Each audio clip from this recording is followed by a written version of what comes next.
Veterans, here's something the military never prepared you for, and the VA doesn't take the time to explain, and that is simply this: how much your VA disability can actually qualify you for. The good news is that I'm going to break all of this down. Stick with me, because by the end of this video, you'll be able to shop with confidence and you'll be able to purchase a home that allows you to build and create wealth with your VA loan. I'm Jimmy V, Marine vet and MLO specializing in VA loans. Let's get into it. All right, so here's the deal. We're gonna also have some fun today. Did you know that it's okay to learn and have fun at the same time? Good to go. So listen, I respect your time. I already wrote all of this out for you today. There's a lot of information here. All right, so just hang in there with me, because I'm gonna break it all down for a second. But I want you to know exactly how much you can use with your VA 100% disability to qualify for a house. Now, the first thing that I wanna say is there's going to be a lot of assumptions here, okay? I can't say with certainty exactly who is going to watch this video, but I do believe that the framework that I'm using is going to help you to be able to do this from home. You don't have to call Jimmy V to break, well, you can if you want, right? But you don't have to call a lender to figure all of this out, because this information is going to basically give you, one more time, that framework to do so. All right, so VA disability income, 100%, right? Spouse, 2 dependents, that's going to put us at somewhere, right? Could vary, but somewhere around $4,750 a month, right? You on the same sheet of music with me so far? So we wanna know how much income that's going to allow us to qualify. Now, the one thing that I want you to understand is how VA loans work by way of residual income. Now, many of my veteran clients don't understand this, and mortgage loan originators don't take the time to explain it to them, right? But VA is unique because VA only really cares about, well, they care about more than this, but they go off of something called residual income. Now, Jimmy, what the world does that mean, right? Residual income is the amount of money that you have left over at the end of the month. Now, the way VA does this is they'll have a residual income chart. Shoot me an email, jimmy@valoans4vets.com. I'll make sure that you get a copy of it. But they have this residual income chart that really varies dependent upon what part of the country you are in. So I'm in the West Coast, shout out Arizona, right? The residual income requirement for a family of 4 is $1,117. Remember, this is how veterans are qualified on VA loans. Good to go. So now we've identified or established 2 things here, okay? Veteran 100%, right? 4,750 VA residual income factor, around $1,117. The next thing that we have to do is determine how much spending power we have. And so what we do is we take the veteran's VA disability, right? 4,750, and then we deduct out the residual income of 1,117. How much are we left over with? Okay, here's our number, 3627. And remember, you can take these numbers, input them for your scenario, whatever it is, from home. You're gonna be able to do this now. You don't have to call me, although again, you can if you want. All right, I guess this is my opportunity to say, if you want to reserve a time to speak with me, you're welcome to do so. I'll make a link in the description. So we've got 3627.30 left over. Is that you have that much spending power. Now, that spending power can consist of various things. That doesn't have to be your mortgage payment. That's quite a bit of mortgage payment, right? No, that's too much. That consists of your mortgage payment, right? As well as other things like liabilities, right? Auto loans, credit cards, etc.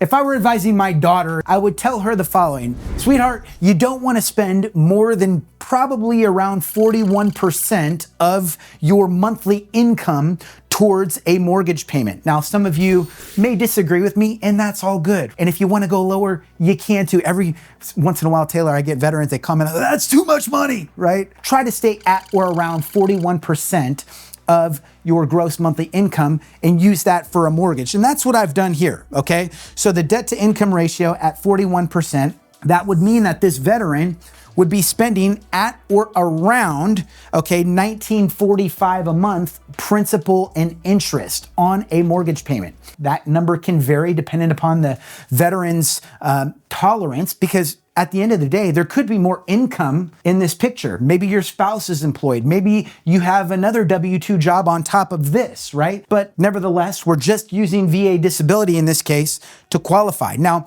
the other thing that you have to keep in mind is that every monthly mortgage payment consists of 4 things: principal, interest, taxes, and homeowners insurance as well. Good to go? But in many cases, for veterans that are 100% P&T across the nation, they are able to get their property taxes waived. But I'm giving you a conservative estimate in this scenario, and I'm still saying that a veteran would pay taxes. Now, you can apply to have your taxes waived in some counties across the nation, okay? Now, keep that in mind. But nevertheless, we're going to include it here to be conservative. We're estimating that's around $300 a month. You tracking with me so far? Are we on the same sheet of music? Are you picking up what I'm putting down? All right, I told you we were gonna have fun, right? So now all in, principal, interest, taxes, insurance, we're at $2,245 a month and 25 cents. All right. Now, let's say that the veteran has at or around $500 a month in liabilities. That could consist of auto loans, credit cards, right? Doesn't matter. Student loans, whatever the case may be, we're estimating $500 a month. Now remember, you're going to be able to use this framework from home, or if you want, I can help you out too. All you have to do is comment on the video. And by the way, make sure to comment with your questions down below. I'll get them answered for you. Yes, me personally, Jimmy V. All right, let's go ahead and flip to the next page here. Okay, so now we've got the mortgage payment, right? We talked about that, $1,945, plus the monthly liabilities, $500. You remember, right? Now, all in, we're at $2,745 between those two things. Now, here's where most mortgage lenders fail on VA loans. You're talking about mortgage lenders now, Jimmy? Yeah, I am, because mortgage lenders don't know how to originate VA loans, or they don't roll up their sleeves and take the time to go over the nuances. And VA is unique because inside of that residual income factor, there's also something else that's taken into consideration, and that is monthly maintenance and utilities at 14 cents per square foot on the property. So check this out, right? If you're buying a 2,100 square foot home at 14 cents, that's another $294 a month. So now what I have to do is I need to take the mortgage payment, right? My monthly liabilities, plus the maintenance and utilities on the property, and I need to add those all together. Roger that. I've done that. I've taken my income. There's my VAD, right?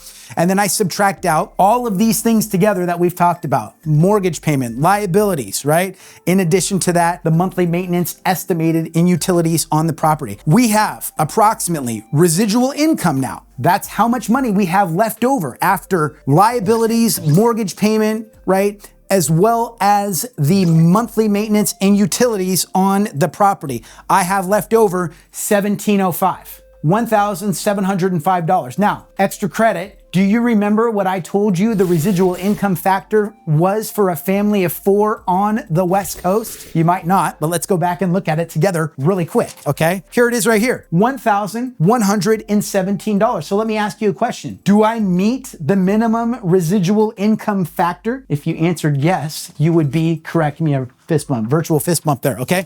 Here's the way it looks, okay? Residual income, $1,705. Residual income required, $1,117. How much do I have in excess? $588. Okay, Jimmy, so this is amazing. You've told me how much or how to qualify for a home using my VA disability. What's the next thing I do? All right, well, now we need to find out, right, how much that mortgage payment translates to in the form of a purchase price. Let's do that now. $330,000 using a hypothetical rate at 5.75%, put your monthly payment at $1,925. So if a veteran in this scenario, right, were wanting to qualify with a $1,925 mortgage payment, they could safely borrow at or around $330,000. Now, Jimmy, I had some excess here in VA residual income. Could I go higher? Sure you could. And here's what I want you to know. How much you feel comfortable spending is not a decision that we as the mortgage lender need to be making for you. You as the veteran need to be making that decision, right? Because we might qualify you for X, but that doesn't mean that you should spend X. You need to sit down, spend some time with your family, look at your liabilities, your monthly burn rate, right? And make sure that this new home purchase is in alignment with that. Tracking with me on that? Okay, so now if we've got some excess here, residual income, that tells me that we might be able to spend a little bit more, right? So I would tell you here, $380,000 using, once again, a hypothetical rate. Now remember, VA loan interest rates change or trade every single day. You gotta make sure that you're following along with where interest rates are at for a VA loan. Now, 380 at 575, principal and interest, 2217 a month. So I would say this, okay? Family of four. 100% VA service-connected disability. This is the part that everybody's been waiting for, right? They could comfortably, assuming everything else, $500 a month in liabilities, 2,100 square foot home, they could comfortably spend anywhere from $330,000 to $380,000. Remembering that this scenario will change for every veteran, but I think you now have the framework on how to utilize this, so that way when the time comes that you're ready to purchase a home, you're gonna speak to the mortgage lender. And if that's me, I would love to serve you, right? All you have to do is comment down below, reach out to me, be happy to see if we could work together. But that way, when you reach out to the mortgage lender, right, they're gonna say, who did you talk to? You say, I've been watching Jimmy V's videos on VA loans, right? So guys, here's the deal. If you feel like I earned it, consider showing your love, clicking like on the video. And also, if you want to learn more about VA loans, consider subscribing to the channel because it helps to educate more veterans and active duty service members. I'm Jimmy V, Marine vet. Thanks for watching. We'll see you on the next video.